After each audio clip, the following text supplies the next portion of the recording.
yung magiging impeachment. Hindi lang, di umano, si BP Sarang ipapa-impeach ngayong February. Eto na tong February. Pinaghahandaan na po. Pero pati si Bongbong Marcos. Ayan, pag-usapan po natin. Matapos ideklarang unconstitutional ng Korte Suprema ang impeachment complaint laban kay Vice President Sara Duterte noong nakaraang taon, pinagbawalan din ang pagsampa ng panibagong reklamo. Pero sa February 6, bubuksan na muli ang pagkakataon para sa panibagong impeachment complaint. At ang palasyo, tila hindi itinangging nagbago ang tindig ng Pangulo patungkol sa posibleng panibagong impeachment complaint laban sa bise.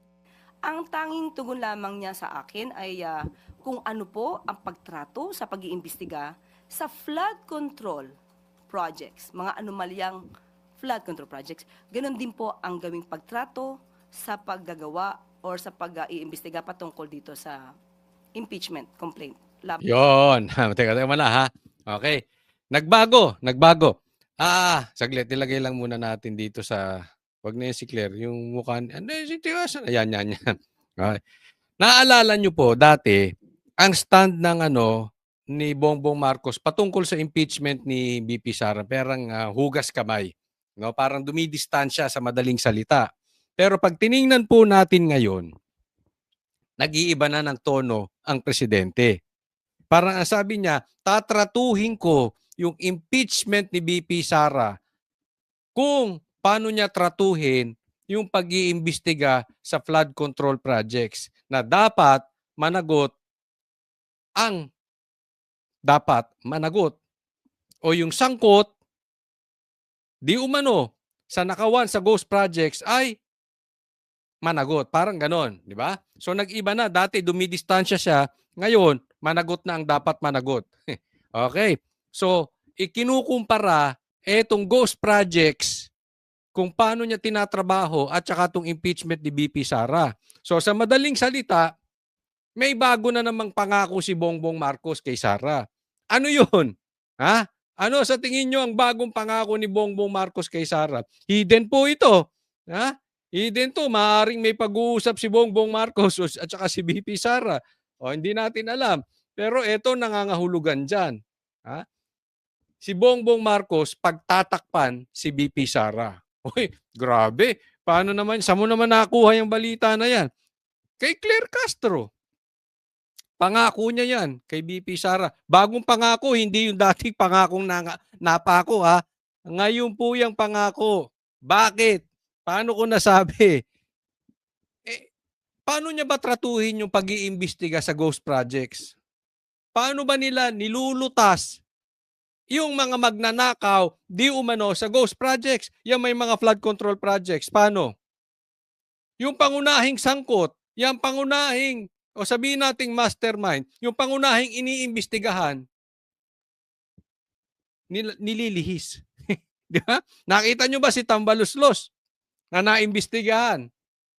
Nakita nyo ba si Bongbong Marcos na naimbestigahan? So sa madaling salita, pagtatakpan ang mastermind or pagtatakpan yung pangunahing dapat iniimbestigahan.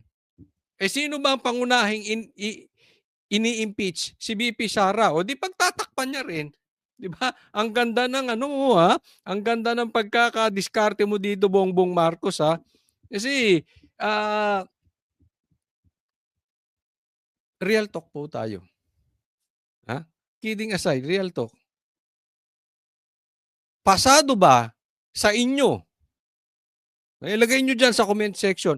Pasado ba sa inyo ang trabaho ni Bongbong Marcos para malutas at mapanagot ang dapat mapanagot sa flood control projects? Ilang buwan na po yan, may nangyayari ba? Ang pangako niya, walang Merry Christmas. Itong mga lintik na itong magnanakaw.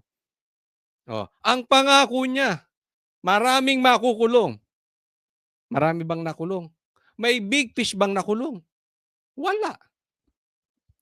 Kung ikukumpara niya yung impeachment ni BP Sara doon, parang sinasabi kakampihan niya si BP Sara. Hindi ko sinasabi na guilty si BP Sara doon sa kanyang paratang sa kanya patungkol dito sa impeachment. Ang punto ko lang dito, yung pangunahing kumbaga sa ano, yung main actor o yung main actress o yung pangunahing iniimbestigahan o pangunahing na-impeach, walang nangyari, di ba? Walang mangyari. Ganon din po ang gawing pagtrato sa paggagawa or sa pag-iimbestiga patungkol dito sa impeachment complaint laban kay VP Sara. Pero nung una po kasi sinasabi niya, hindi yan makakatulong sa ordinaryong Pilipino. Hindi pa siguro nakikita kung gaano kalawak ang maaaring naging issue noon. Paliwanag ni Yusek Castro, layo ng Pangulo na managot ang mga dapat na managot at igagalang daw nito ang reklamo laban sa bise at ang proseso nito batay sa mga ebidensyang mailalatag. Humanda ka, Bongbong Marcos. Maniwala ka. Humanda ka. Makukulong ka. Antay mo lang, ha? Kaya ito si Bongbong Marcos, in my opinion, hindi niya bibitawan yung pagkapresidente. Kung sa tingin niya ay hindi siya mananalo, hihimurin din nito yung puwet ng kakampuwet. Gaya ng paghihimod ng puwet ng kakampuwet sa kanya. Kasi kailangan niya ng kaalyado. Kahit si Tulfo. Yang Tulfo na yan, lalong-lalo na yan, ito, dederechohin ko kayo. Si Rapi Tulfo, nakatapang-tapang, nung dating vlogger pa siya, nung naupo, tikom ang bibig. Kaya yan ang pag-asa nila. Sa tingin nila, malakas to si Rapi Tulfo. Siguro, ito naman si Rapi Tulfo, gusto ring malapit. Pero sabi nila, meron din daw itong iniiwasan.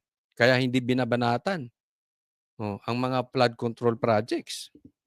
May iniiwasan siya na baho na lalabas. Yan ba yung mga babae? Hindi ko alam. Yan ba yung pagkakaugnayan nila doon sa kayap? Hindi natin alam. Bukod kay VP Sara, kamakailan ay may umuugong din na balitang posibleng kumaharap din sa isang impeachment complaint si PBBM. Iyan ang magandang usapin. Okay? Magkakaroon di umano ng impeachment kay BBM. Sino magpapa-impeach? Magtatagumpay kaya?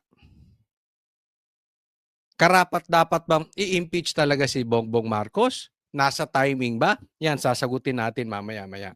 Sagot ng palasyo, Tiwala pa rin po ang Pangulo na meron pong pagtitiwala rin sa kanya ang mga mambabatas dahil hindi naman po gumagawa ng kamalian ng Pangulo. Siya pa nga po ang pumortekta, lalong-lalo na ng 2025 budget. Sa mga matitino din po at maayos na mga mambabatas, alam po natin kung saan sila gagawin. Gagawin sila sa matino at hindi sa mga kurakot.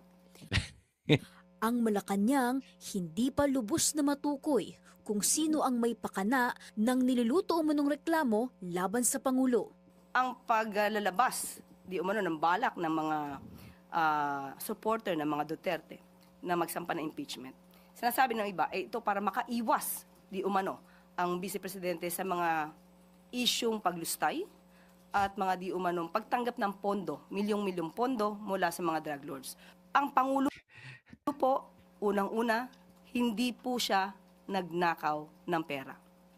Pangalawa, siya po ang Teka, sasagutin ko lang maiksi.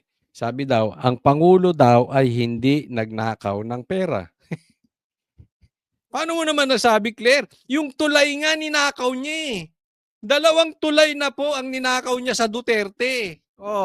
Yung una, hindi naman sa kanya siya nagsimula nun. Si Sara, eto na naman pangalawa. Nasimulan din ng Duterte.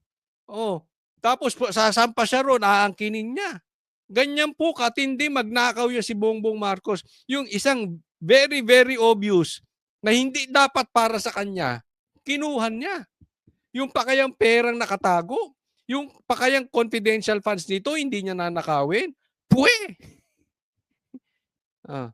Pangalawa, siya po ang nagpapaimbestiga sa mga maaanumalyang flood control projects at maaaring naging sanhi ng korupsyon. Ngayon, bakit niya pag-iimbestigahan? Ilang beses ko na po na-explain yan. Kaya lang naman niya pinaimbestigahan, in short, nangangamoy na. Pangatlo, wala po siyang Mary Grace Piatos. Yon, teka muna, mapunta tayo dyan. Ito na. Ito na ang banat ng abogado ni Bongbong Marcos. Alam mo, ako mapunta tayo dun sa asaran. Kasi, ganun ang datingan nito ni Claire. Alam nyo, may mga lumalabas na balita patungkol kay Bongbong Marcos na talaga namang nakakadiri. Siguro alam nyo na yon. At meron din lumalabas na balita na even yung kanyang kapatid ay addict tong si Bongbong Marcos. Kayo'y matanong ko. Involved na rin kaya si Claire? Ako napapatanong lang talaga ha. Kasi talagang ang asta ni Claire ay hindi astang Yusek. Talagang talagang nababoy ang PCO. So pag inisip po natin, parang ang dating talaga, gumagamit na rin kaya ito si Claire? Or talagang nabaon na siya kay Bongbong Marcos? Hindi ko alam kung ano ibig sabihin ng nabaon. Pero nabaunan na kaya ito ni Marcos? Yung nabaunan, yung wala na siyang kawala. Kasi hindi na po ito gawain ng isang Yusek. Hindi na rin ito gawain ng isang abogado. Ito'y parang gawain na lang talaga ng asaran eh. No? So, ko, one day hindi ako magtataka kung may lalabas ditong video na baka mamaya gumagamit na rin. Hindi ako magtataka. Hindi ako magtataka baka one day ganun na rin yung bunganga nito, 'di ba? Hindi natin alam. 'Di ba? O baka mamaya meron na rin tong alam naman natin yung gawain ng pamilya nila, 'di ba? Kayo alam niyo 'yun eh.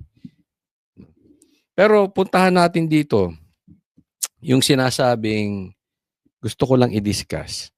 Yung patungkol dito sa impeachment na di umano, ito'y nanggagaling sa mga Duterte. Mga pro-Duterte. I really don't think so. No? Ang balita ko dyan, galing ito sa Makabayan Black. Alam naman natin, ang Makabayan Black, galit na galit kay BP Sara. At hindi ito sa tingin ko galing sa mga Duterte dahil alam nila hindi ito magtatagumpay ngayong panahon ni Bongbong Marcos. Kasi nga, hawak nila ang kamera. So, kahit anong impeachment mo kay Bongbong Marcos, hindi rin magtatanggumpay sa kamera.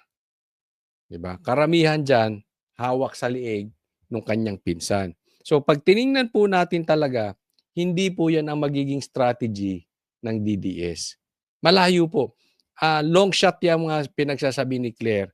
Kaya nga nagtataka ako, etong si Claire, parang walang alam patungkol kay Marcos. Pag-uusapan yung amo niya, wala siyang alam. Parang ang alam nito si Claire lang ay patungkol doon kay Sara. Sa mga Duterte. Pero pag Marcos, wala na tong alam. Hindi ka ba nakakabalita? Wala ba kayong intel? Hindi nyo ba nararamdaman to, Claire? Ito, tandaan nyo to. Kung magkakaroon man ng impeachment, yung mga lintik na nagsasampa na yan, nagpapataas lang ng presyo yan. Bakit? Wala naman silang alam naman nilang walang mangyayari doon sa impeachment kay Bongbong Marcos. Even kay BP Sara, walang mangyayari dyan sa impeachment ni BP Sara. Kung dati nga, marami pang pera si Tambi, pangbigay, hindi na nagtagumpay. Ngayon pa, na nabawasan na yung pera ni Tambi, nabawasan ng pagbigay, magtatagumpay, hindi. Posible lang, ginigipit lang nila ang Malacanang para bigyan sila ng pera. Sige, impeach ka rin namin. Pagka hindi kayo ulit nagsuporta rito, dalawa na kayo ni BP Sara. Kaya yung impeachment na yan, ang makikinabang dyan, yung mga buhaya, yung mga magnanakaw, yung mga swapang na congressman lang. Even si Chanco sinabi, merong bigayan dyan. At eto na naman, gusto na naman nilang tumanggap ng pera. Pati si Bongbong idadamay kahit alam nila, kakampi naman nila. Panggigipit lang, pangpataas ng presyo. Tanga-tanga. Claire, hindi mo alam yon? Kaugnay nito, handa raw si PBBM sa anumang pagkakataon at aasahang gagalang sa konstitusyon at sa legal na proseso. Para sa